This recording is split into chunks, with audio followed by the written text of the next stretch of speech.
eliciting mixed reactions, with workers welcoming the 14% minimum wage hike as employers say it is not sustainable. Away from Parliament, the security top brass were in Busia County on a visit to restore public confidence in the police and quell the unrest witnessed following the recent attacks. And across the borders, a Kenyan has appealed to the government to intervene and secure his release from the high-profile Guantanamo Bay detention camp. This is KTN Livewire. Thank you very much for staying with us. Now, let's take a look at this discussion. I'm happy to introduce my panel tonight. Let me start off from our studios at City Center, and I'm joined by Okia Omtata, who very recently filed a case in court to challenge or preempt that petition that has been filed today. Okia, karibu sana to the show. Asante. All right, and also I'm joined here by the petitioner himself, the mover, and why we're here tonight, Igembe South MP, Mithika Linturi. Karibu sana. Thank you very much. And also I'm joined by SRC Commissioner Pat to discuss this, Mr. Isaac Ubai. Thank you very much. All right, let me start with you, Bwana Linturi. We saw passionate legislators this afternoon discuss and agree with you on your petition. You've been the face of this petition. It's very popular in Parliament, but it's not very popular outside Parliament. Yeah, thank you very much. And I am from the beginning want to correct the impression that the media has been trying to create across the country, that my petition is about an increment of the members of Parliament's salaries.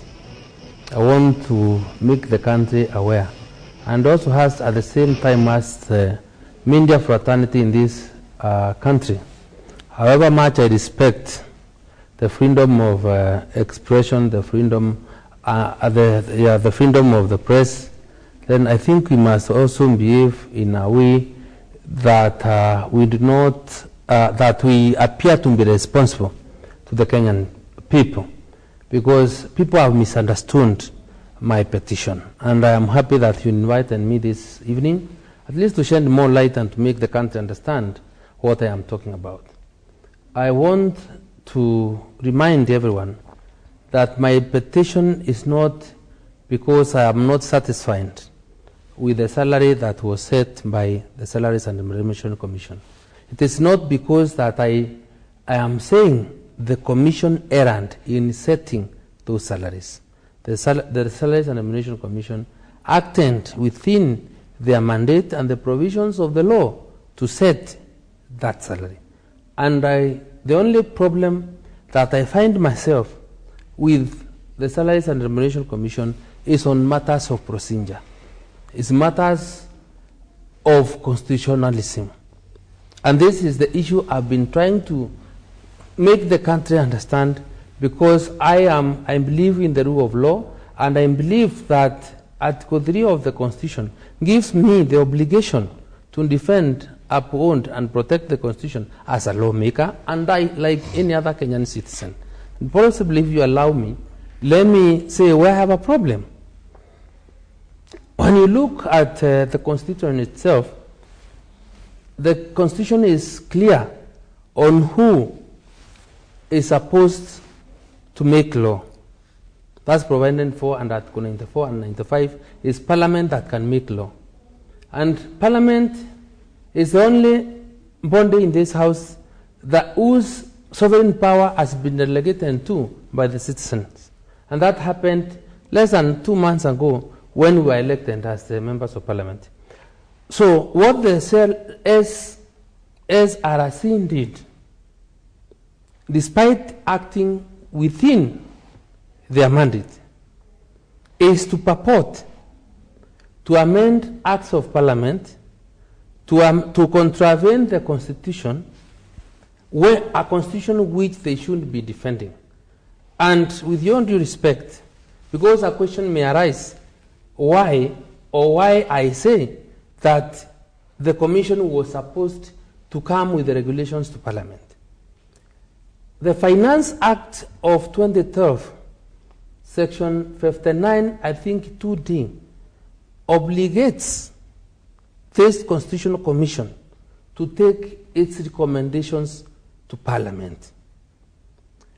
And this commission, because whatever they did as full force of law, should have come with the proposals by way of a bill to amend various acts of Parliament, which, or so that they can be in tandem, the proposal that they bring to amend, for example, the Salaries and Remuneration Act, the Pensions Act, the Finance Act, the Appropriations Act, and the Parliamentary Service Commission Act. So your problem is that they didn't do that? My problem is that they did not do that. All if they came with the proposals by way of a bill, and I stood to oppose, then I think I would be wrong, and Kenyans would judge me badly. Hang on to that thought. Mr. Kuba, you're here, and you've heard what Wanamiti Kanturi is talking about.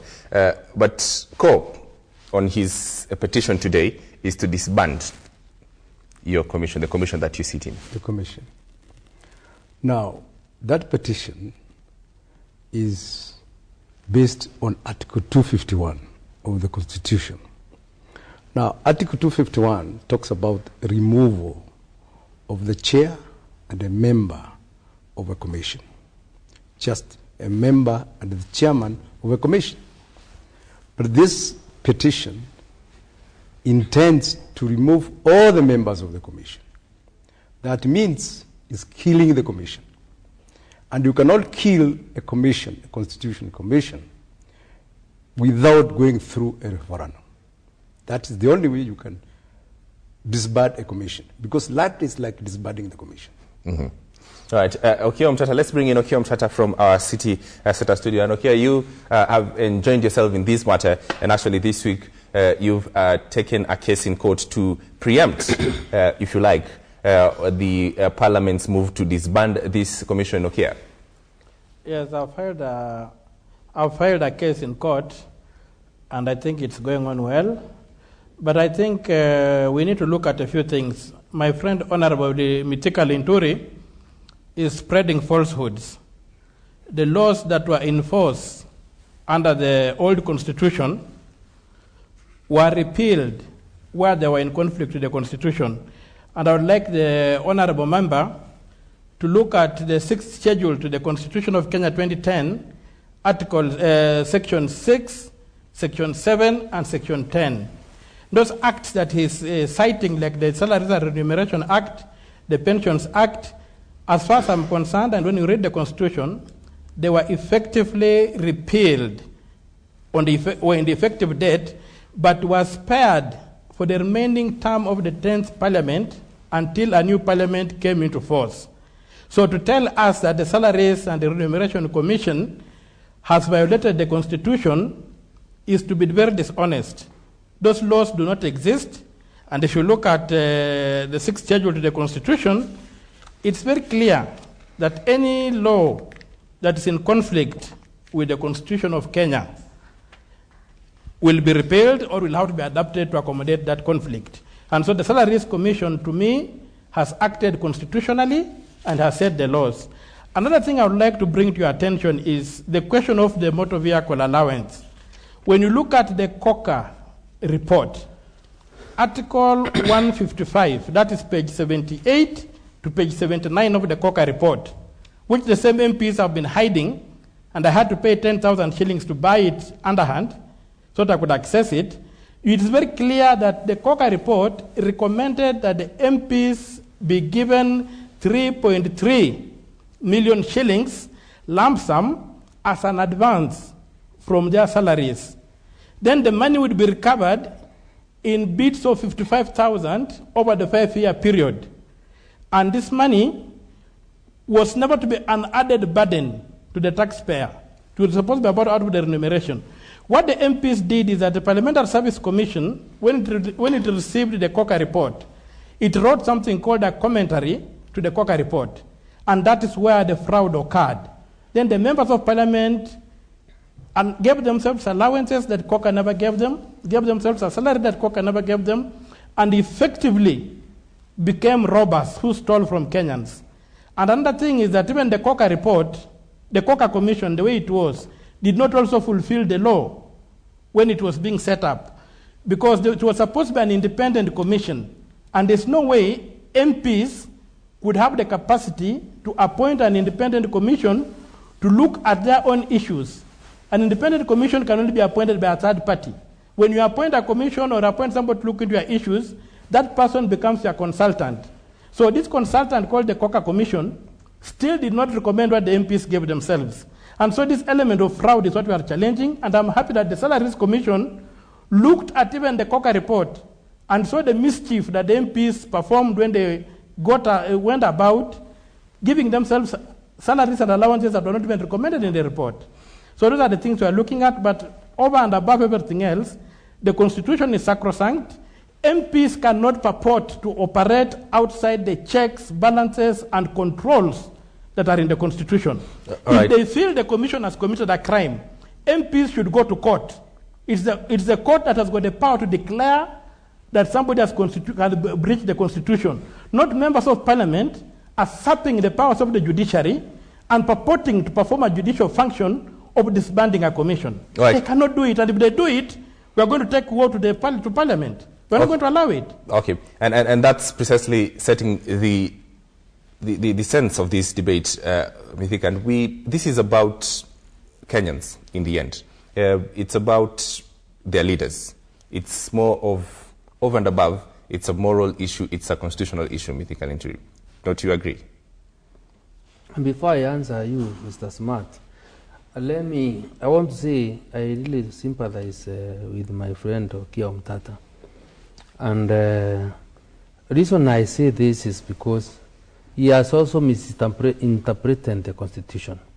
And when you look at the foundations of my petition, and the basis actually is based on the 6th schedule and the rights, duties, and obligations of the state and the existing laws. That Article 6 that he talks about on Schedule 6 is it says very clearly, except to the extent that the Constitution expressly provides to the contrary, all rights and obligations, however arising from of the government or the republic and subsisting before the effective date of that constitution shall continue as the rights and obligations of the national government or the republic under this constitution. So what it means is that if, for example, a government under running contract with any particular individual or an institution or its obligations under whatever, any kind of arrangement, then on the coming into force of this constitution, then that continued to be an obligation of that state, of the state, to meet those obligations. So I want to very clearly, at the same time, tell Mr. Omtata to also look at the provision of Article 116 of the Constitution, I think particularly 3 or thereabout, where it is very clear, and the spirit of the Constitution, in my interpretation, was that even when we talk about the issues to do with the members of salaries, it was expected by the Constitution that the members would be playing a role because the Salaries and Remuneration Commission was supposed to take a report to Parliament, and that is why under Article 116, 3 of the Constitution says, any act of Parliament that confers a benefit or that has pecuniary interests on a member of Parliament, then that interest shall only be enjoined by members of the subsequent Parliament. That is the understanding. Let me bring you to give some context here. Yes. Mithika says that you should have, when you were proposing these salaries, yes, in the end, you should have taken it to him to have a discussion about it. Then that is subjecting us to another body, because we are an independent commission.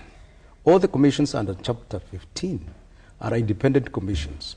Their actions are guided by the Constitution. So if you take any action, you take it and you are responsible for any action you take. And let me say this. We have not really reduced anybody's salary. The members of Parliament were earning 200,000 as basic salaries. Now we have given them more than 300,000 in terms of basic salary. And then given the allowances, it is the allowances that were whittled down.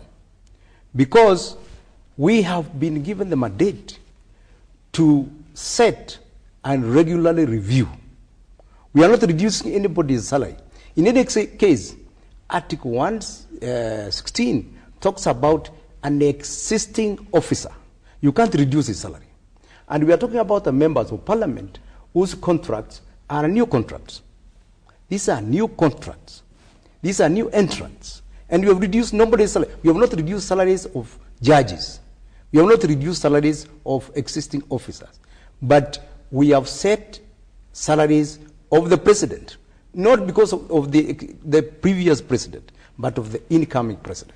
This is the conversation debate that we have a serious disconnect. This is a new contract. The government did not have a running contract with any member of parliament. This is a new contract that was signed on March the 4th. So to what basis do we ought to say that, well, we are coming from an existing or an officer who's already been in office? So let me explain this to my good friend, and that is why they erred in misinterpreting the Constitution. Why do I say this? When you look at the laws that we have in the country, and the acts of parliament which I referred to, because they enforce, they are running, they have not been repealed. The salaries that we talk about are not a salary attributed to our Honorable Inturi representing Igembe South. These are salaries for constitutional office owners or an independent body called parliament. Is as an act of parliament that set a salary for members of parliament and not individuals. So the whole thing should be looked at holistically. And at the same time, I want to proceed so that I'm able to answer the question that is saying is a new contract. So I'm first saying these are salaries set for an independent office member of parliament. And again, okay, yes, you may say that this is a new contract because these are new individuals. The question I would want to ask him, remember, the election process, elections is not an event, it's a process. And the election process started in August last year when government said anybody in civil service or anybody in private sector that wants to run for elective office resign. The doctrine of legitimate expectation dictates, and which is the root cause of how government must deal with the public, that whenever you want to deal, then your actions must be predictable, must be sustainable, and must also be certain. Hang on. So let me finish. Yes, on that. Mr. Smart. I'm letting you finish on that thought. Yeah. When you were MP in the 10th Parliament, yes, and the contract for that 10th Parliament ended, you knew how much you're earning. Yes. When you were campaigning to get this new position again, to again go back to the electorate and ask them to renew your contract. contract. That's what I was ending to. Yes. No, hang on. I need to understand and to walk me there. Yes. You knew how much you're going to earn. No. You didn't know. But this was said sometime last year. No. Let me explain, Mr. Smart. So that's why I was trying to put you down the road, so that we work together. So I am going to a level where I was trying to say that each one of us that was not in the 10th Parliament knew that I'm going to earn a salary of 81,000 shillings. And that's how people got out of their jobs. And because the whole thing went up to January, and there was no signal to the contrary, and people left their jobs, the Salaries and Remuneration Commission, and 3 days before the voting day, on 28th or 1st March, is when they came with a Gazette notice to say the members of salary shall be. So had you known last year that the salary for the new members of parliament was 535, 545, would you have campaigned to be Igembe South MP? It is not about me. Yes. Let us be honest. I have said in many forums, I left my well-paying business to serve the people of Igembe South, and I'm sure he told you what we've done as a constituency. All right, I went because I have earned the call to serve the people. It's public service. But there couldn't be other people that would not have left their jobs. And I want to say this. May I say this? Members of parliament are only looking at that salary, which is 532. They are not telling you how much of those, how much more they are going to get in terms of allowances. They are going to get about 200,000 per month in terms of sitting allowances. They are going to get mileages, which is pegged to AA rates. And they are going to get a free vehicle, 5 million shillings. Let me correct this impression. Let me finish. Please, let me just finish. Please, with your due respect, the members of parliament, I would want to really completely erase the notion in the minds of the commission that we are getting free vehicles and that we are going to get 200 shillings as sitting allowance. For your information, you only paid an allowance when you attend a meeting. So if you don't attend a meeting, there won't be any pay. Number two, and this is the question I would want every Kenyan, for you to tell every Kenyan, you say I'm getting a free vehicle. I'm doing you a lot of favor and sacrifice to this country when I use my own car to go and serve the people. Because why? Go to to Andrio in my constituency or Andisi. Andisi has a GK vehicle, as a driver, as a bodyguard. Fueled, maintained by the state. Right. It's a state officer. A member of parliament, he wants us to get into a taxi or a prom box, go to Megembe South and conduct business. Why is there discrimination? He came here and had tight security and driving a car that is fueled and maintained by the state. You are telling me to run a second-hand car that is 7 or 8 years old when the commissioners in this country are getting brand new Toyota Brandos or bigger cars from showrooms. Why the discrimination? All right, why the discrimination? That is not true.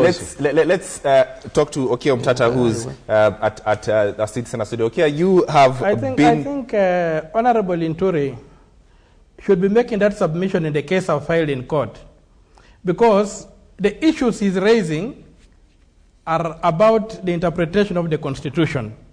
And Article 165D 1 gives the High Court the jurisdiction to interpret this Constitution. So I don't see where these people are standing and taking their disputes to Parliament. The idea that Parliament can sit as a court to interpret the Constitution and then to implement whatever they think their interpretation of the Constitution is one thing we are challenging. If parliamentarians have got a case, let them go to court. They should not take the law into their own hands. That's the whole thing. And the kind of questions he's trying to answer are questions I've raised in my petition. I have sued the Parliamentary Service Commission. Let Honorable Linturi take his petition to the Parliamentary Service Commission to inform their submissions in my case that I've filed. To come here and purport that he's going to use a TV platform or to use the floor of Parliament and assign it the jurisdiction of the High Court is to me a violation of the Constitution. It is very clear, Article 165 3D2, the High Court has jurisdiction to say to answer the question whether anything said to be done under the authority of this Constitution or of any law is inconsistent with or in contravention of this Constitution. That's the law of the country. So this law that the parliamentarians led by my friend Honorable Linturi are trying to tell Kenyans exist in Parliament is what we refuse. They are not going to overthrow the court. To do that is an act of treason. Parliament is in a danger of committing treason by overthrowing the judiciary in this country, and we are not going to take it lightly. That's what our parliamentarians need to be informed about. If they have got a legitimate complaint about their salaries, they can go to the Constitutional Court, they can go to the Industrial Court, where wage disputes are settled. Let the court, which has got the authority to interpret the Constitution, be the final arbiter. This business of taking the law into their own hands is what we are fighting. We are not going to allow it outside there. If this matter is not before court, it's illegal, it's an act of treason against the Republic of Kenya, and we are going to deal with it. It's not a light matter. So if MPs feel they have been blighted, go to court. All right. Let me just come back here, and so you need to respond to Omtata. I wish Omtata assists himself of the petition that is before Parliament, because the petition does not in any way try to interpret the Constitution. The petition before Parliament is as provided and formed by law, because under Article 251 is clear. If any member of the public, for example, a member of Parliament like Linturi, finds that in the exercise of their powers and constitution on duty as a commission, the commissioners are violating the Constitution or are violating any law or you find that then the performance of their duties are incompetent, then the law provides that any one of us as Kenyans can move can start the process of removing members of that commission or that member of the commission from office. But and I would also want it understood that removing a member from a commission is not disbandment. And I would want to agree with my friend that if you want to disband, that is completely like erasing the commissions from our constitution. You require a referendum. So what is before Parliament is we are saying that the Salaries and Remuneration Commission has usurped the power of Parliament to make law, which is not their preserve. The Salaries and Remuneration Commission has acted against the values provided for under Article 10 of the Constitution. The Salaries and Remuneration Commission, under the Bureau of Rights, there is the right to fair trade practices. There is right to social security at old age. By virtue of what they have done, then they're in violation of those particular provisions of the Constitution. This is what we are saying, and because they're in violation and because they are bound by law to obey the Constitution, then I say then... What particular rights, just to help the public understand, because my motivation of bringing it tonight is to help the public understand where you come from and where to represent the feeling of Parliament. What particular rights have been violated for MPs by the Salaries Commission, setting those salaries like everyone else, are not coming to you as a bill to review that? One, for example, in their Gazette notice, the members, the salaries, and in their wisdom found that it was not necessary for members of Parliament to contribute to a pension and say that members can never be pensionable. It is not proper, because the pension is the pension that members of Parliament is contributory. So you are telling us not to provide for our security at old age, which is against the spirit of the Constitution. One. Number two is fair trade practices or fair labor practices.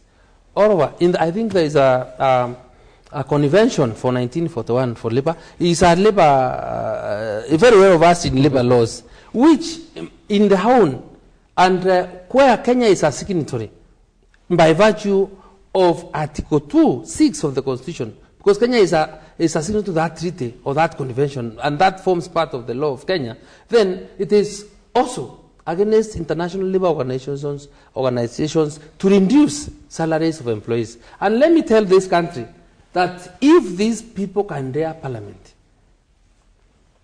and do or alter the remuneration of members of Parliament without following the Constitution, then the next person should be every Kenyan, because then that Kenyan will have nowhere to go. You'll be asking questions. Any question you ask, who are you? And we need members of Parliament. So I think it is important to one Kenyan to understand allow me to put the gravity of the matter. Allow me to put this to you, as you have faithfully tried to put the point across for the Parliament. This job that I do today, right here, supposing I were to leave this job and it pays 100 shillings, and someone else comes to take over my seat, and this company that I work for decide that they're paying me 100 shillings, they advertise that job for 50 shillings. And the next person comes and sit here, and they get here, the first thing they say is, I signed the contract. When they sit here, they say, fine, the person who was here before was earning 100 shillings. So I need to earn 100 shillings. Is that not the situation that you're playing right now? No, that is completely different. It is completely different, because even if I was to take the example to exactly demonstrate what you are saying, and if that was to hold, then these people should have come with a clear structure to say that yes, there are members of Parliament that served in the 10th Parliament. And once we are bound by these labor laws, then these people have to continue the way or enjoying the benefits that they used to. And because these others are newcomers, then this is how we start. So it's completely different. And in any case, if a contract is discussed and whatever package is agreed on, it will not be proper for anyone to just sit down and decide to change that agreement without consultation with the others. And mind you, the issues to do with the members of Parliament's packages are not an issue that has been in contention for the last 10 or 10 years or so, because this is clearly put in an act of parliament. And why I also found that it was quite in order is because I told you something that we call the Appropriations Act. The Appropriations Act clearly, and the last parliament voted for that Appropriations Act, which says between this period and this period we are going to spend money, so much money on this vote. These guys have done very well because they have saved so much money by that reduction. What they have not done is to tell us now, this, how do we spend this amount of money that was voted for, right? That was voted for, because we can never leave any money hanging. It can never be in a suspense account. Right. That's why we say it should have been brought to Parliament, for Parliament to vote, either for that money to do a dispensary or to around or whichever something else that would have found him to do. All right, just before I take a short break, Okiya Mchacha, just a quick question for you. Do you think, as someone who works with the civil society and represent Kenyans, if you like, do you think this conversation is about unfair trade practices? Yeah, I think fundamentally it is supposed to be about a trade dispute. And for trade dispute, there's the industrial court. So I think that MPs should not invite us to employ the law of the jungle, that where you feel aggrieved, you take the law into your hands, and then the survival of the strongest. Let us go to court, let the MPs go to court, and let them present their grievances there. Secondly, the idea of that they were expecting this kind or that kind of salary does not arise. The Salaries Commission set up announcements and public forums where people were invited to contribute to the question of salaries. Every Kenyan was invited. So members of parliament who are serving today, who are interested, had an opportunity to participate. And I also would say that I am faulting the Salaries Commission when it says it's going to give MPs free cars. From which ground do they give a grant? The Kenya government is not a grant-making entity. The Kenya government is an authority. Why is it that the youths who are borrowing money from the youth fund are not being given grants? They are taking loans and paying back. The women's fund, these are people who are marginalized. Why are they borrowing money and paying back?